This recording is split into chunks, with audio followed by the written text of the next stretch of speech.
আসসালামু আলাইকুম দর্শক, আমন্ত্রণ জানাচ্ছি জাগো টিভিতে। সাথে আছে আমি মারিয়াম হাবিবা। শুরুতেই জানিয়ে দেব সংবাদ শিরোনাম। নতুন করে 15,000 যোদ্ধা নিয়োগ দিয়েছে হামাস, বিপদ কাটেনি ইসরায়েলের। মার্কিন গোয়েন্দা প্রতিবেদনে উঠে এলো চাঞ্চল্যকর তথ্য।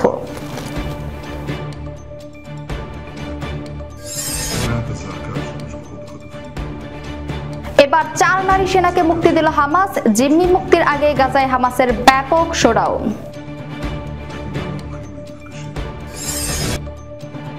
সৌদি আরব চাইলে 1 নিমিষে বন্ধ করতে পারে রাশিয়া ও ইউক্রেন যুদ্ধ, দাবি করে যা বললেন প্রেসিডেন্ট ট্রাম্প।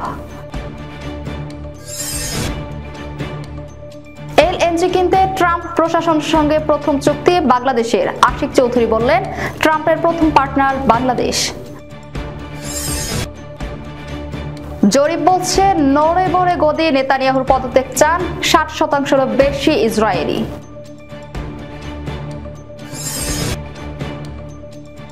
ফেব্রুয়ারিতে পাকিস্তান সফরে যাচ্ছেন এরদোগান, প্রতিরক্ষা ও নিরাপত্তা চুক্তি স্বাক্ষরের ঘোষণা।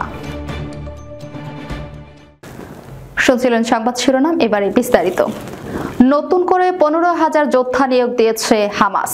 ইসরায়েলের সঙ্গে দীর্ঘ 15 মাস লড়াইয়ে ক্ষতি পুষিয়ে নিতে বিপুল সংখ্যক যোদ্ধা নিয়োগ দিয়েছে ফিলিস্তিনের স্বাধীনতাকামী সংগঠন হামাস।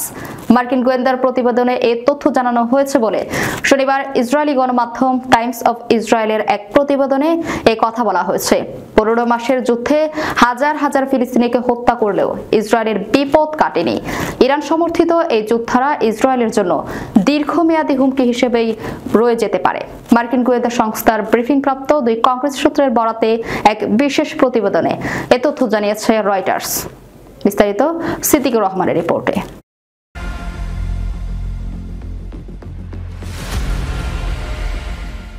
টাইমস অব ইসরায়েলের রিপোর্টে বলা হয়েছে, ইসরায়েলের সঙ্গে যুদ্ধে হামাস প্রায় 20,000 যোদ্ধা হারিয়েছে। এ কারণে নতুন করে আরও 15,000 যোদ্ধাকে হামাস সদস্য হিসেবে নিয়োগ দিয়েছে। প্রতিবেদনে আরও বলা হয়েছে, নতুন সদস্যদের তালিকাভুক্ত করার কথা হামাস স্বীকার করেছে। তবে নিয়োগপ্রাপ্তদের অনেকেই তরুণ এবং অশিক্ষিত। ইসরায়েলের সঙ্গে যুদ্ধ শুরুর পর থেকে হামাস 10 থেকে 15,000 সদস্য নিয়োগ দিয়েছে বলে মার্কিন গোয়েন্দা সংস্থার প্রতিবেদনে দাবি করা হয়েছে। সাবেক মার্কিন পররাষ্ট্রমন্ত্রী ব্লিংকেন 14 জানুয়ারি তার সর্বশেষ ইসরায়েল সফরে বলেছেন, প্রতিবারই ইসরায়েল তার সামরিক অভিযান শেষ করে এবং পিছু হটে, হামাস যোদ্ধারা পুনরায় সংগঠিত হয় এবং পুনরায় আত্মপ্রকাশ করে। 2023 সালের 7 অক্টোবর ইসরায়েলের নজিরবিহীন হামলা চালায় হামাস যোদ্ধারা। এই ঘটনার পরপরই টানা 15 মাস ধরে গাজায় রীতিমতো গণহত্যা চালায় ইসরায়েল। গত 19 জানুয়ারি থেকে মিশর, কাতার ও যুক্তরাষ্ট্রের মধ্যস্থতায় অবশেষে যুদ্ধবিরতি কার্যকর হয় গাজায়। বাইডেন প্রশাসনের শেষ সপ্তাহগুলিতে মার্কিন গোয়েন্দা সংস্থাগুলো হামাসের এসব বিষয়ে গোয়েন্দা নথিতে লিপিবদ্ধ করে যায়। এতে বলা হয়েছে, হামাস সফলভাবে নতুন সদস্যদের নিয়োগ করেছে এবং অনেকেই তরুণ এবং অশিক্ষিত।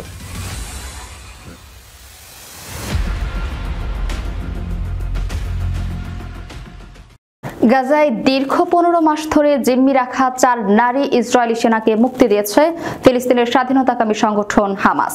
ফিলিস্তিনের স্থানীয় সময় শনিবার বেলা 11টার একটু পরে রেড ক্রসের হাতে তাদের হস্তান্তর করা হয়।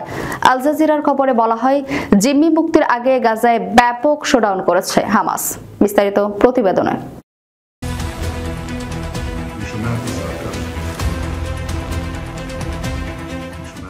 যুদ্ধবিরতির প্রথম ধাপের দ্বিতীয় দফায় হামাস যে 4 ইসরায়েলি নারী সেনাকে মুক্তি দিল তারা হলেন লিরি আলবাক, দানিয়েল গিলবোয়া, কারিনা আরিয়েফ এবং নামা লেভি।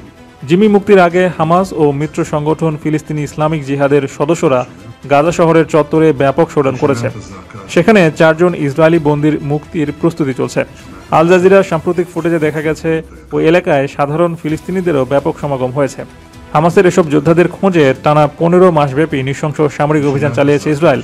কিন্তু যুদ্ধবিরতি কার্যকরের পর ফিনিক্স পাখির মতো জেগে উঠেছে হামাসের যোদ্ধারা। গোষ্ঠীটির সদস্যদের ভিডিও দেখে মনে হচ্ছে, ইসরায়েলি আগ্রাসন মোটেও মনোবল হারায়নি তারা। ইসমাইল হানিয়া ও ইয়াহিয়া সিনওয়ারের মতো শীর্ষ নেতা এবং হাজারো সহযোদ্ধার মৃত্যুর পরও গৌরবের সঙ্গে তারা বিজয়ের চিহ্ন দেখাচ্ছে।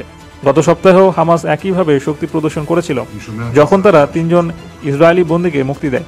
এবারও মুক্তির প্রক্রিয়ায় স্থানটিতে হামাস যোদ্ধাদের একটি বড় ব্যানারের উপর দাঁড়িয়ে থাকতে দেখা যায়। সেখানে হিব্রু ভাষায় লেখা জায়ানবাদ জিততে পারবে না। ব্যানারটিতে ইসরায়েলি প্রতিরক্ষা বাহিনী এবং গোয়েন্দা সংস্থা সিন বেতের প্রতীকও রয়েছে। এছাড়া আরেকটি ব্যানারে বেশ কয়েকজন ইসরায়েলি কর্মকর্তা ও সেনা কর্মকর্তার ছবি রয়েছে, যার প্রতিটির উপরে লেখা আছে ব্যর্থতা।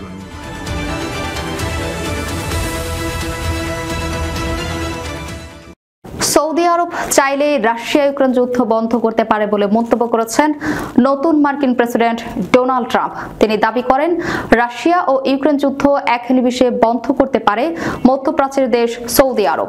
দেশটির এক সিদ্ধান্তে সঙ্গে সঙ্গে যুদ্ধ বন্ধ হয়ে যেতে পারে।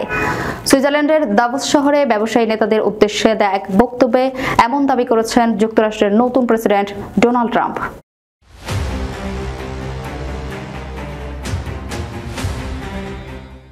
সুইজারল্যান্ডের দাভোস শহরে ওয়ার্ল্ড ইকোনমিক ফোরামের বার্ষিক সভা চলছে। সেখানে স্থানীয় সময় গত বৃহস্পতিবার ভার্চুয়ালি যুক্ত হয়ে ফোরামের ব্যবসায়ী নেতাদের উদ্দেশ্যে বক্তব্য দেন ট্রাম্প।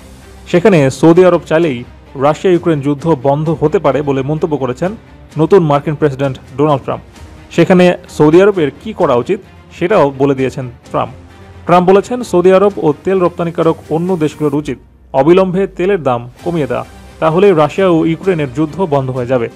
এমনকি এতদিন সেটা কেন ঘটল না তা নিয়ে বিস্ময় প্রকাশ করেছেন তিনি বলেন, তেল রপ্তানিকারী দেশগুলোর এখনও তেলের দাম কমায়নি, তাতে আমি বিস্মিত। তার মতে যুক্তরাষ্ট্রের প্রেসিডেন্ট নির্বাচনের আগেই এই সিদ্ধান্ত নেওয়া উচিত ছিল সৌদি সহ বাকিদের। মধ্যপ্রাচ্যের পেট্রোলিয়াম রপ্তানিকারক দেশগুলোর সংস্থা ওপেকের সদস্যদের উদ্দেশ্যে ট্রাম্প বলেন, সৌদি ও ওপেকের সকলকে আমি বলবো, তেলের দাম কমান, আপনাদের এটা করতেই হবে। সত্যি কথা বলতে এখনও যে এটা করা হয়নি তাতে আমি অবাক। তেলের দাম কমালে রাশিয়া ইউক্রেন যুদ্ধ সঙ্গে সঙ্গে বন্ধ হয়ে যাবে।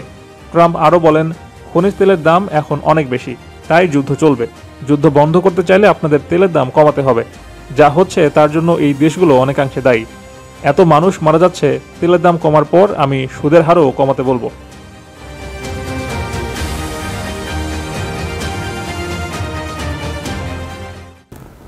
এলএনজি কিনতে ট্রাম্প প্রশাসনের সঙ্গে প্রথম চুক্তি বাংলাদেশের। চুক্তি করে বেডা চেয়ারম্যান আশিক চৌধুরী বললেন, ট্রাম্পের প্রথম পার্টনার বাংলাদেশ। তরলীকৃত প্রাকৃতিক গ্যাস সরবরাহে যুক্তরাষ্ট্রের প্রতিষ্ঠান আর্জেন্ট এলএনজির সঙ্গে একটি নন বাইন্ডিং চুক্তি করেছে বাংলাদেশ। চুক্তি অনুযায়ী প্রতিষ্ঠানটি বাংলাদেশে বছরে 5 মিলিয়ন মেট্রিক টন তরল গ্যাস সরবরাহ করবে। বিস্তারিত প্রতিবেদনে।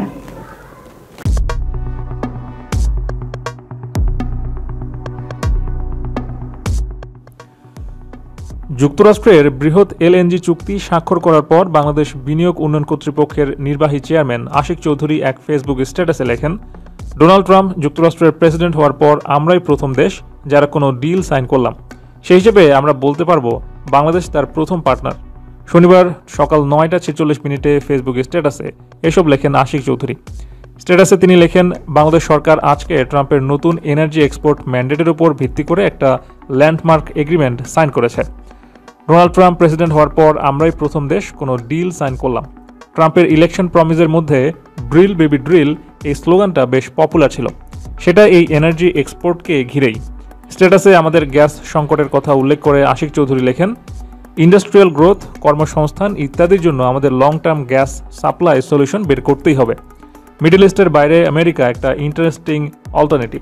ইকোনমিক ডিপ্লোমেসির অ্যাঙ্গেল থেকে এই চুক্তি স্বাক্ষরের গুরুত্ব অন্য জায়গায় উল্লেখ করে তিনি লেখেন, ট্রাম্প সরকারের স্টাইল খুবই ডিফারেন্ট। তারা জাত ব্যবসায়ী, আতেল টাইপের কথাবার্তায় নাই, স্ট্রেইট অ্যাকশন দেখতে চায়। লুইজিয়ানার সিনেটর বিল ক্যাসিডি সাইনিংয়ের কথা শুনে আমাকে বুকে জড়িয়ে ধরল।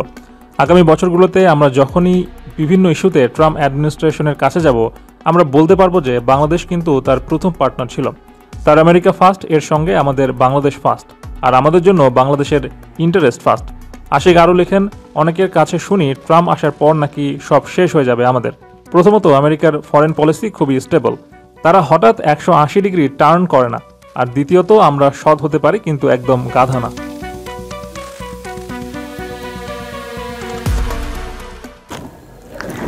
এবার ইসরায়েলের যুদ্ধবাজ প্রধানমন্ত্রী বেনিয়ামিন নেতানিয়াহুর পদত্যাগের দাবিতে সরব হয়েছেন দেশটির নাগরিকরা।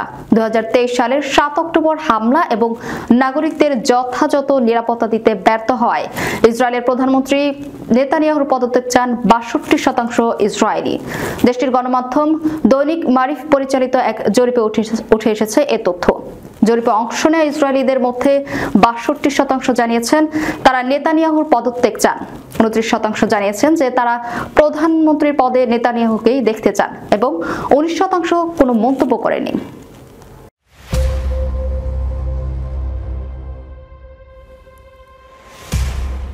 আনাদুলু এজেন্সির খবরে বলা হয়েছে, জরিপে অংশগ্রহণকারীদের মধ্যে নেতানিয়াহুর নেতৃত্বাধীন লিকুদ পার্টির সমর্থকদের পাশাপাশি ইসরায়েলের বর্তমানে ক্ষমতাসীন জোট সরকারভুক্ত দলগুলো এবং বিরোধী দলগুলোর সমর্থকেরা ছিলেন। মারিফের জরিপে জানা গেছে, লিকুদ পার্টির 18% সমর্থকই নাগরিকদের নিরাপত্তা প্রদানে ব্যর্থতার দায়ে নেতানিয়াহুর পদত্যাগ চান। বিরোধী দল এবং সরকারি জোটভুক্ত দলগুলোর সমর্থকদের মধ্যে এই হার যথাক্রমে 93% এবং 31%। 2023 সালের 7 অক্টোবর ইসরায়েলের ভূখণ্ডে ঢুকে নজিরবিহীন হামলা চালিয়েছিল ফিলিস্তিনের গাজা উপত্যকা নিয়ন্ত্রণকারী গোষ্ঠী হামাস যোদ্ধারা। ভয়াবহ সেই হামলায় নিহত হয়েছিল 1200 জন এবং এর পাশাপাশি 250 জনকে জিম্মি হিসেবে ধরে নিয়ে গিয়েছিল হামাস। বস্তুত ইসরায়েলের ইতিহাসে এর আগে এত বড় হামলা ঘটেনি। গাজায় ইসরায়েলি জিম্মি এবং ইসরায়েলের বিভিন্ন কারাগারে বন্দী ফিলিস্তিনিদের মুক্তির জন্য রোববার থেকে যে 3 পর্বের যুদ্ধবিরতি শুরু হয়েছে গাজায়, তা সফল হবে বলে বিশ্বাস করেন জরিপে অংশ নেয় মাত্র 28%। 39% নিশ্চিত যে এই যুদ্ধবিরতি টিকবে না এবং এই যুদ্ধবিরতি টিকবে কিনা সে সম্পর্কে সন্দিহান 33% অংশগ্রহণকারী। জরিপের তথ্য বিশ্লেষণ করে আরও জানা গেছে যে যদি এখনই নির্বাচন হয় ইসরায়েলে, তাহলে সেখানকার পার্লামেন্ট নেসেটের 120টি আসনের মধ্যে 59টি আসন পাবে বিরোধী দলীয় জোট। অন্যদিকে নেতানিয়াহুর নেতৃত্বাধীন জোট সর্বোচ্চ 50টি আসনে বিজয়ী হতে পারে, আর আরব পার্টিগুলো পাবে 10টি আসন।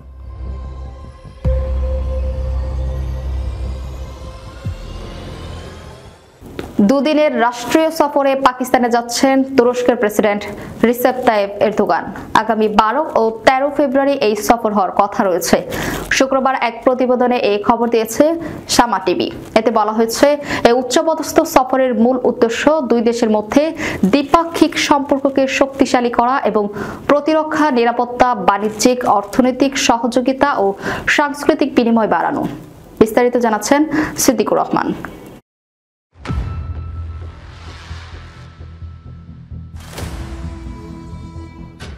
ফেব্রুয়ারির এই সফরে এরদোগান তার সাথে 10 থেকে 12 জন মন্ত্রীর একটি প্রতিনিধি দলের সঙ্গে পাকিস্তান আসবেন।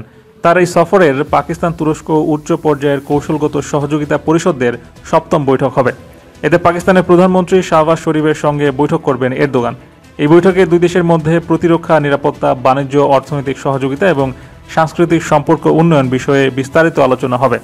সফরের মাধ্যমে পাকিস্তান ও তুরস্কের সম্পর্ক আরও গভীর হতে পারে এবং দুদেশের মধ্যে সহযোগিতা বৃদ্ধির নতুন সুযোগ তৈরি হতে পারে। আফগানিস্তানের সঙ্গে সাম্প্রতিক সময়ে উত্তেজনা বৃদ্ধির সময় এরদোগানের পাকিস্তান সফর গুরুত্বপূর্ণ মনে করা হচ্ছে, বিশেষ করে তুরস্কের আধুনিক প্রতিরক্ষা প্রযুক্তি এবং পাকিস্তানের নিরাপত্তা চ্যালেঞ্জ। বিশেষ করে আফগানিস্তান সীমান্ত এবং সন্ত্রাসবাদ মোকাবেলায় দুই দেশের সম্পর্ক নতুন দিক থেকে এগিয়ে যেতে পারে। এর আগে এরদোগান আফগান তালেবান সরকারের নারীদের শিক্ষা নিষেধাজ্ঞা অনৈতিক ইসলামিক হিসেবে অভিহিত করেছেন এবং এ বিষয়ে তুরস্কের অবস্থান স্পষ্ট করেছেন। তিনি বলেছিলেন, ইসলামে নারীদের শিক্ষা গ্রহণের কোনো বাধা নেই এবং তালেবান কর্তৃপক্ষ এ ধরনের নিষেধাজ্ঞা ইসলামী মূলনীতির বিপরীতে।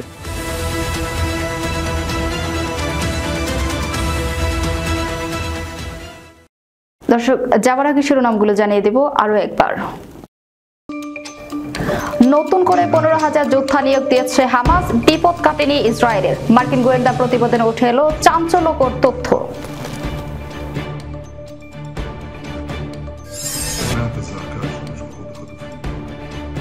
এবার 4 নারী সেনাকে মুক্তি দিল হামাস। জিম্মি মুক্তির আগে গাজায় হামাসের ব্যাপক শোডাউন।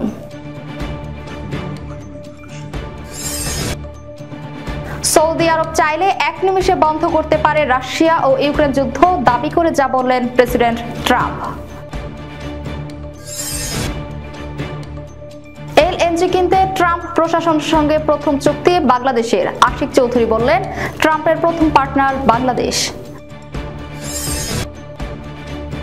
জরিপ বলছে, নড়ে বড়ে গদি নেতানিয়াহুর পদত্যাগ চান 60%-এরও বেশি ইসরায়েলি।